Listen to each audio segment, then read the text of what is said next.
mudah-mudahan semua dalam keadaan sehat, happy-happy, sudah siap di depan layar kaca Anda karena saya Kak Rose Utama Daniel akan menemani Anda di acara Rumpi No Secret. Baik, sebelum kita ke beberapa bintang tamu kita hari ini, seperti biasanya kita mojok dulu yuk. Kita soroti dulu, bahas dulu apa sih yang ramai menjadi perbincangan publik menuai pro dan kontra. Baik itu hal-hal yang datang dari dunia nyata maupun dari dunia maya. Ada apa? Ini dari postingannya Yasmin ya, istrinya Aditya Zoni ya. Ini tiba-tiba aja dia posting di story-nya. Walaupun ini posting di story ini sudah dihapus, tapi kan tangan netizen itu amat sangat cepat ya, langsung cekrek sudah di screenshot. Tapi masih ada juga sih yang belum dihapus, tapi isinya kurang lebih sama ya, curahan hati ya. Dia ngetek ke suaminya. Aduh ya ampun, kayaknya di sini bacanya lebih jelas ya daripada di situ ya. Nih, tolong, terus dia ngetek ke Aditya ya, si Aditya Zoni itu adiknya Amar Zoni. Berubahlah jadi laki-laki yang benar dan tanggung jawab. Aku udah capek, kaknya banyak kak capek gitu ya. Capek banget aku kalau curhat ngomong masalah itu selalu diputerin lagi. Gue ngomong di chat malah disepelein, nggak dipeduliin. Sekalian aja di sini. Ya Allah, kenapa harus gini biar dapat perhatian suami, katanya gitu ya. Itu salah satunya ya, tapi udah dihapus. Nah, kemudian ada lagi nih yang juga belum dihapus. Yang mana sih yang belum dihapus? Ya udahlah, aku bacain aja semua ya. Pengen banget ngomong sejujurnya, tapi nggak bisa, takut nyesel dan pada hancur. Ngerti nggak sih? Bingung banget karena udah capek mental banget. Tapi kalau nggak bisa ngomong itu jadinya dendam dan capek sendiri, pada akhirnya marah diri sendiri. Ibaratnya dikurung dalam penjara atau penjara pikiran. Lama-kelamaan overthinking dan jadi beban yang bisa menghancurkan semuanya. Pengen curhat tapi nggak pengen jelekin orang. Gimana ya? Gampang caranya. Tulis, ya kan? Tapi di inner circle, cuman jangan ada temennya. Ya kan, jadi seolah-olah nulis, seolah-olah yang baca, padahal nggak ada gitu ya. Iya sih, asal jangan bocor aja gitu. Tapi kalau inner circle-nya ada orangnya, itu tetap ada risiko bocor ya kan. Nah, komentar netizen coba kita baca ya. Ya ampun, laki tuh bener-bener ya udah dapat yang spek gini malah gak diperhatiin. Mau cari yang gimana lagi coy, kata gitu. Yang berikutnya, cowok akan berubah setelah menikah itu benar adanya. Gak semuanya kok ya, sebagian besar. Oh enggak deh. Yang berikut, cewek juga berubah. Bakat aku si Ran ya, seperti Mbak Iris katanya. Ran tuh artinya lari ya, lari. Yang berikutnya komentarnya, ya Allah apalagi ini, belum cukup Amar, ini adanya lagi, please lah katanya. Ada lagi komentarnya, biasalah rumah tangga masih rawan-rawannya kalau dua-duanya ego dan tak ada yang mengalah katanya. Yang berikutnya gak ada. Ini sebenarnya kalau tadi dengar curhatan Yasmin kan, kenapa dia sampai nulis di story? Kan karena dia ketika dia nulis ke WhatsApp suaminya nggak diperhatiin. Makanya tuh suami ya, kalau di WhatsApp istrinya dibalas, tolong dibaca. Sebelum dia curhatnya di story Instagram, lalu di capture dan jadi berita. Nah, cuman apa namanya? Ini menarik sih bahwa nih rumah tangganya Yasmin sama Aditya Zoni juga sudah lama sih menjadi sorotan atau kecurigaan atau kekepoan netizen. Gara-gara di pertengahan Desember tahun lalu juga ya, si Yasmin ini sempat menghapus-hapus fotonya Aditya Zoni. Dan itu kejadiannya persis beberapa saat sesudah Amar Zoni ditangkap lagi karena kasus narkoba gitu. Jadi dia ikut diperhatiin, waduh ini satu keluarga lagi kenapa gitu ya. Nah itu aja ya. Sementara Aditya Zoninya digeruduk oleh netizen gitu kan, banyak komentar-komentar di situ. Nah, ini ngomong-ngomong soal narkoba, ya kemarin juga ada yang ditangkap lagi ke-6 kalinya. Ini kita mau tanya-tanya juga sama Sarah Azhari. Bagaimana sih kondisinya sekarang, keluarga menghadapi cobaan ini lagi seperti apa? Kita lihat dulu profilnya berikut ini. Sarah Azhari, artis kelahiran 1977 yang membintangi film Daun di Atas Bantal pada 1998 ini merupakan anak kelima dari 8 bersaudara keluarga Azhari yang 3 diantaranya aktif di dunia entertainment, yaitu Ayu Azhari, Ibra Azhari, dan Rahma Azhari. Perempuan yang tinggal di Amerika Serikat sejak 2011 ini 8 Januari kemarin melakukan pemotretan dengan pakaian seksi dan dikomentari netizen awet muda. 3 Januari kemarin, sang kakak Ibra Azhari ditangkap ke-6 kalinya atas penggunaan narkoba dengan barang bukti 0,21 gram narkotika jenis sabu, padahal baru keluar dari penjara atas kasus serupa November lalu. Usai penangkapan tersebut, netizen mempertanyakan Ibra karena ditangkap bersama kekasihnya padahal telah memiliki istri, serta keluarga Azhari yang tak terlihat menjenguk padahal Sarah dan Rahma sedang berada di Indonesia. Bagaimana tanggapan Sarah terhadap komentar netizen yang menyebut keluarganya cuek dan tidak kekeluargaan? Dan benarkah Sarah belum menjenguk Medina Zain, adik iparnya? Saksikan kisah selengkapnya hanya di Rumpi No Secret. Baik, kita sudah bersama dengan Sarah Azhari yang lagi di Indonesia gitu ya. Udah berapa sih, sebulan ya, hampir sebulan gitu. Tapi di hampir sebulan ini tiba-tiba ada kabar begitu ya. Ada artikelnya bunyinya bahwa Ibra Azhari kemarin di bulan ini ya tertangkap lagi karena kasus narkoba gitu. Kita mau tanya, sudah sempat jenguk Ibra belum? Belum. Biasanya Ibra orangnya enggak, dia kan jauh kan, ditempatkannya jauh. Jadi dia bilang, udah nggak usah lah, yang penting urusan dia di dalam ya terurus gitu. Jadi Tapi kalau untuk ngejenguk atau apa, dia orangnya nggak suka. Nggak suka gitu. Nah, kamu kan pas nih belum sebulan di sini, dan itu kan baru ya. Dan dia itu kan baru bebas lagi itu di November juga dari penangkapan yang 2019. November apa? Pokoknya baru-baru lah. November, iya. Sebenarnya kita juga kaget tiba-tiba dia udah di luar. Sebenarnya kita mempersiapkan apa segala macamnya gitu. Tiba-tiba udah keluar, dipercepat keluarnya.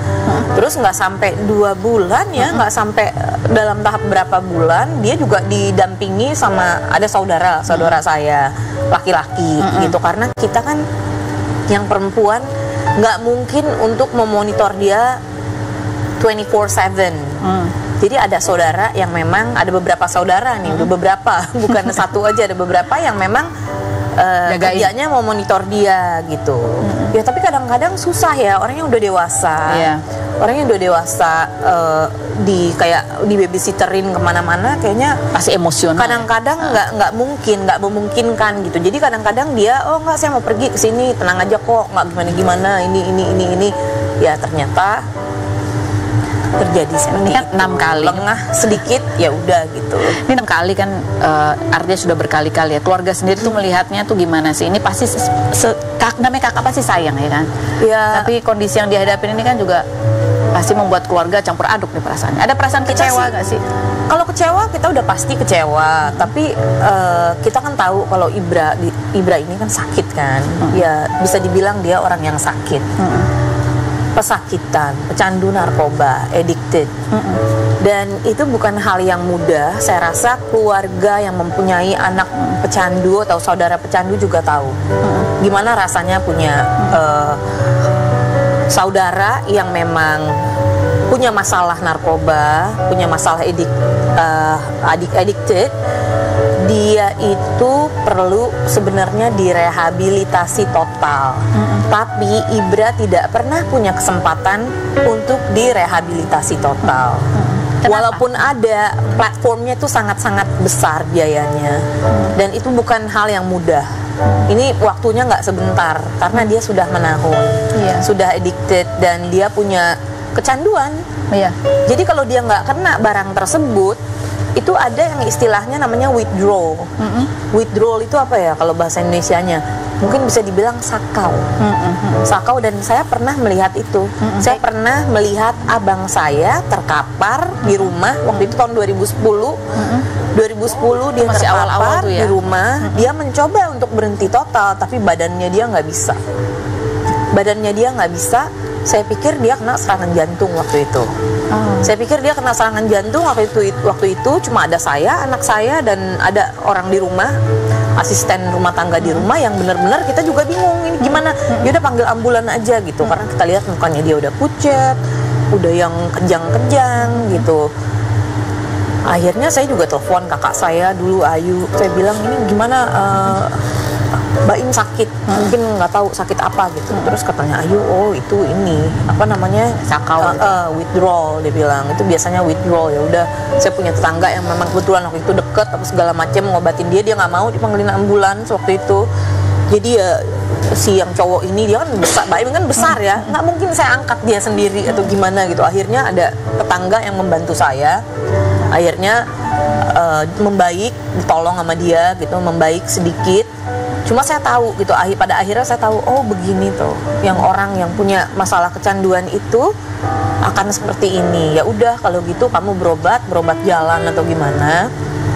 Tapi orang yang berobat jalan juga memang kadang-kadang agak susah juga, karena dia pasti akan tergiur, apalagi kalau badannya pengen gitu. Iya, susah ya kalau udah kecanduan.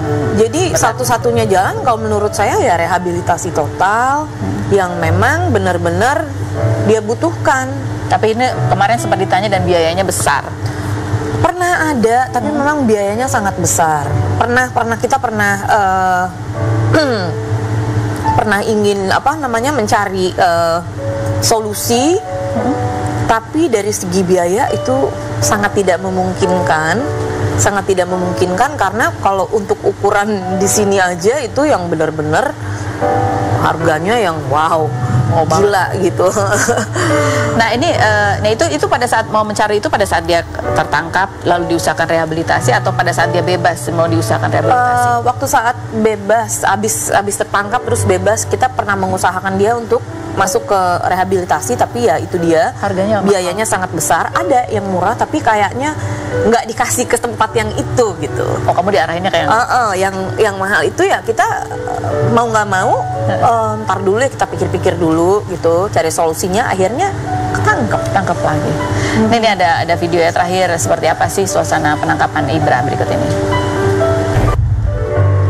Ini ada komentar netizen ya, ini karena 6 kali gitu, ada banyak yang bertanya-tanya ini keluarganya kemana sih, apa Ibra ini diasingkan kok kayaknya sendirian dan sampai berkali-kali gitu ya.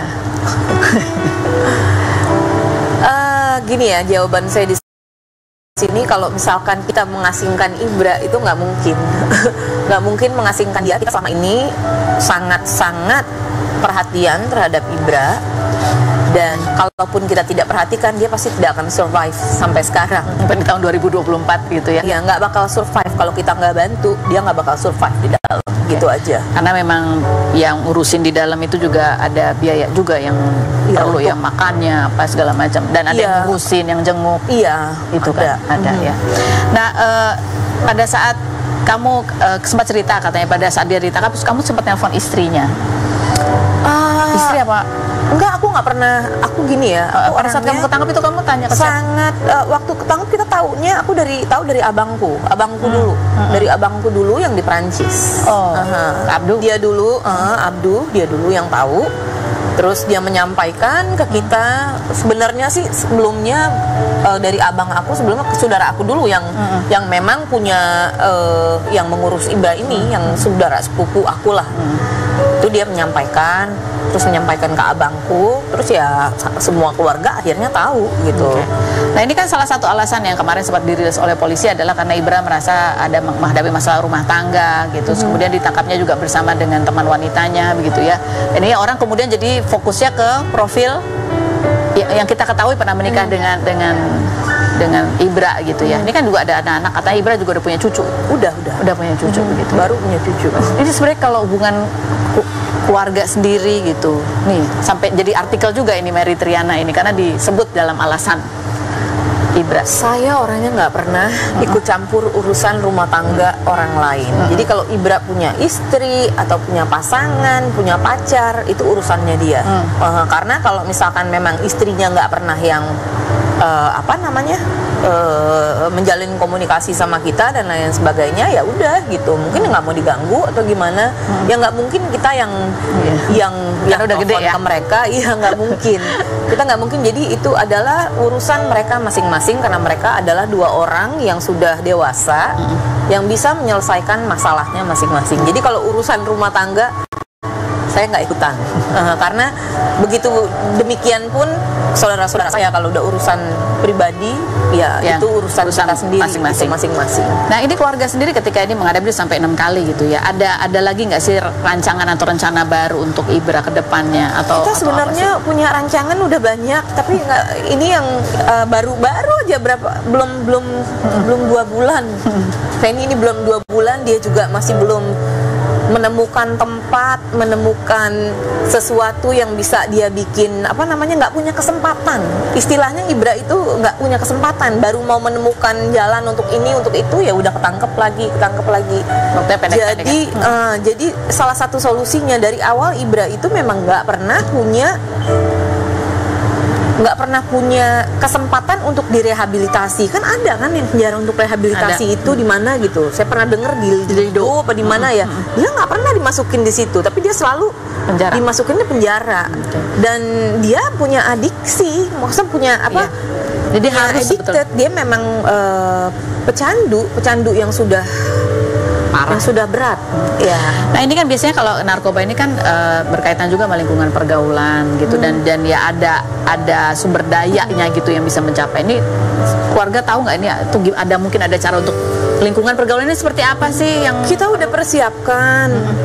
Maksudnya biasanya ya, karena kita keluarganya orang muslim gitu ya, kita pengennya tuh dia kembali ke jalan dengan doa juga gitu kan. Ada pesantren yang memang punya, yang bisa membantu dia juga untuk rehab juga segala macam. Kita sebenarnya udah punya planning untuk membuat dia untuk ke arah sana gitu. Dan kebetulan sepupu saya ini juga udah yang menjelaskan ke dia, udahlah gini.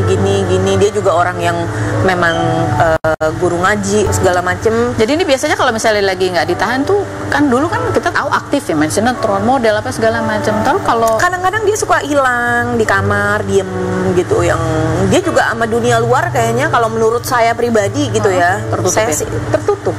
Orangnya sangat tertutup. Udah yang dia kayaknya udah biasa di dalam, jadi kalau keluar pun dia nggak betah. Lama-lama di luar juga dia nggak kayak di dunia luar rame apa segala macam. Orang banyak. Kayaknya kurang. Sementara ini keluarga udah punya rumah tangga masing-masing. Iya, dia gitu kurang apa namanya? Ada percaya diri. Kalau percaya diri saya rasa memang udah nggak percaya diri sedikit. Dia hilang percaya diri gitu sedikit. Jadi dia butuh support dari orang-orang masing-masing. Cuma karena Ibra ini kan pemikirannya, karena dia seorang pecandu yang cukup berat, jadi kadang-kadang pemikirannya susah untuk ditebak gitu. Jadi dia kadang-kadang suka maunya kalau lagi fokus, kalau lagi nggak fokus ya nggak fokus. Ini kan ada anak-anaknya sendiri gimana? Masih suka jenguk, kayaknya ketemu. Udah jarang komunikasi ya. Paling sama saya kadang-kadang say hi. Tapi yang paling dekat katanya sama Rahel atau Rahma? Yang sering banyak ngobrol. Komunikasi itu sama abang saya. Pak Abdu. Sama Abdu sama Rachel. Jadi nggak ada curhatan hati dia. Kalau sama saya sama Rahma mungkin dekat. Karena dia pikir saya jauh lebih muda. Jadi dia pikir udahlah adik saya terlalu masih muda yang ini, yang saya maunya ngobrol sama yang ini aja gitu. Ya, kamu sempat juga mendeskripsikan Ibra. Kamu bilang bahwa itu kakak yang sangat perhatian gitu ya, dan lucu katanya, paling lucu. Dan yang pernah ngajarin kamu juga pose-pose untuk modeling juga. Coba kita lihat cuplikannya berikut ini. Nah ini kakak ya, kakak Ibra. 3 hal sih tentang apa ya? Tentang Ibra. Dari siapa? Dari Sarah dulu deh. 3 hal tentang Ibra yang menggambarkan Ibra banget gitu. Dia tuh orangnya sebenarnya perhatian banget sama adiknya ya. Itu dulu waktu saya masih kecil, dia tuh, saya kan orangnya jarang kayak makeup atau apa gitu, saya nggak ngerti gitu ya. Dulu kan sering casting makeup, saya bersihin makeup tuh nggak bisa. Bersihin makeup nggak bisa. Dia kan dulu model gitu kan. Terus dia bilang, kamu tuh bersihin makeup jangan begini, jadi pelan-pelan. Terus rambut kalau basah jangan disisir begini, jangan dipaksa, tapi itu yang pelan-pelan gitu, pakai sisir yang Nah ini kan, ini ada Ibra juga yang lagi di dalam, istrinya Lukman juga lagi di dalam. Ini keluarga tuh sebenarnya gimana sih saling membantu, memberi dukungan untuk ya hal-hal ini kan berat. Sebisa kita pasti kita bantu. Kalau emang kita masih mampu untuk membantu, kita bantu. Gitu. Tapi orang luar kadang-kadang lihatnya ini kita nggak mungkin meninggalkan. Karena kalau misalkan saya orangnya kalau membantu orang juga nggak mau. Saya bilang saya sudah membantu sekian. Saya orangnya bukan orang begitu. Iya, kalau membantu, kalau perlu tangan kiri nggak boleh tahu, apalagi bantu saudara gitu ya. Ya ada perhatian. Ada perhatian. Ini kan ada kayak anak-anak juga, itu gimana? Ini kan ponakan-ponakan juga ya. Kalau anaknya Ibra udah cukup dewasa, sudah mengerti, sudah tahu, tapi mungkin karena kurang kedekatan, paling komunikasi cuma ya say hi and bye, baik-baik aja, saling mendoakan gitu aja. Tapi kalau untuk ketemu dan lain-lain saya rasa enggak. Ini coba kita lihat describe keluarga ya. Ini keluarga Asar ini kan keluarga yang cukup besar ya gitu ya. Pernah kapan terakhir ngumpul semua gitu bareng? kita tuh udah jarang banget yang bisa ngumpul semuanya, nggak bisa kadang-kadang. Kemarin ada abang saya datang dari Prancis, Rahma datang, kebetulan saya datang juga. Jadi kita ngumpul bareng di situ. Udah gitu kemarin, belum lama sebelum tahun baru. Oh, sebelum tahun baru ya, ngumpul sebentar aja karena mereka juga udah punya pekerjaan. Rahma juga cuma seminggu bisa di sini. Jadi ya itu aja gitu, kita ketemu sebentar udah gitu. Oke. Ini juga yang kemarin yang lagi jadi sorotan juga adalah karena Medina lagi di dalam gitu, ada banyak pemberitaan di luar. Itu cukup mengganggu keluarga besar nggak sih? Kalau ada tudingan bahwa ini keluarganya ngurusin Medina nggak sih gitu, suaminya kemana gitu? Kalau misalkan nggak mengurus itu berarti seperti yang saya bilang tadi, sama aja apa ya, mungkin nggak bisa bertahan, tetap diurus lah, tetap diurus. Anaknya aja ada sama Lukman, ya anaknya diurus juga. Anaknya kan butuh perhatian, butuh perhatian, masih balita ya, masih balita. Dan ya adik saya fokus untuk mengurus anaknya dan juga Medina gitu. Medina juga. Tapi pemberitaan-pemberitaan di luar, tudingan-tudingan itu mengganggu nggak? Cukup mengganggu. Kalau cukup mengganggu sih, di sini kan udah bisa klarifikasi ya. Ya kita nggak yang meninggalkan gitu aja, kita tetap membantu gitu. Selama kita bisa bantu ya kita bantu. Tapi nggak mungkin kita membantu yang memang kita tidak bisa kapasitasnya kita kita sediakan total ya. Kita bisa hanya membantu yang bisa kita bantu, itu aja. Tapi kalau support dan doa itu selalu tiap hari pasti. Karena kita mau yang terbaik, apalagi itu adalah keluarga saya, abang saya, Medina juga saudara saya. Saya mau yang terbaik untuk mereka, yang terbaik untuk mereka. Next ke depannya jangan sampai ada hal-hal seperti ini lagi, karena ini udah pelajaran yang kesekian kali. Jadi ya masing-masing ya harus mengerti, dari pribadi mereka sendiri juga harus bertanggung jawab. Iya. Ini kan membawa nama Azhar kan, saudara terkenal semua gitu. Jadi ketika ada masalah tuh jadi besar, ramai. Terakhir ketemu Medina? Kebetulan saya belum bisa ketemu. Karena saya di sini juga waktunya kan terbatas. Waktunya terbatas sebulan, dan setiap hari itu ada aja yang harus saya urus. Iya. Apalagi sekarang saya harus ngurus dokumen ini, dokumen itu, yang memang nggak bisa saya tinggalin gitu aja. Ada banyak yang harus diurus. Tadi aja saya kesini udah yang lari, kabur buru-buru, aduh telat nih, aduh gimana nih, baru ambil yang surat yang inilah, surat yang itu.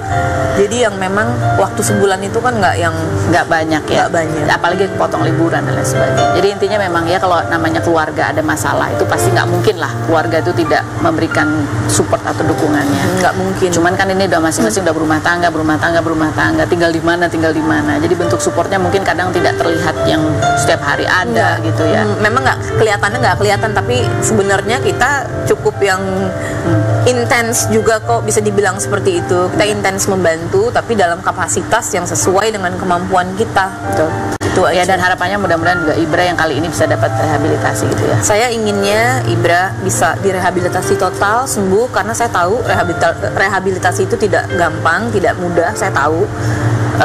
Dan itu ada tahap-tahapnya, dan itu merupakan jalan yang panjang. Kalau bukan dari diri dia sendiri untuk fight itu semua, dan juga untuk bantuan dari pemerintah dan lain-lain untuk memberikan kesempatan buat abang saya yang mungkin oke lah, orang pasti pikir nggak kapok-kapok apa ya, tapi bagi yang mengerti, berilah dia kesempatan untuk memperbaiki dirinya.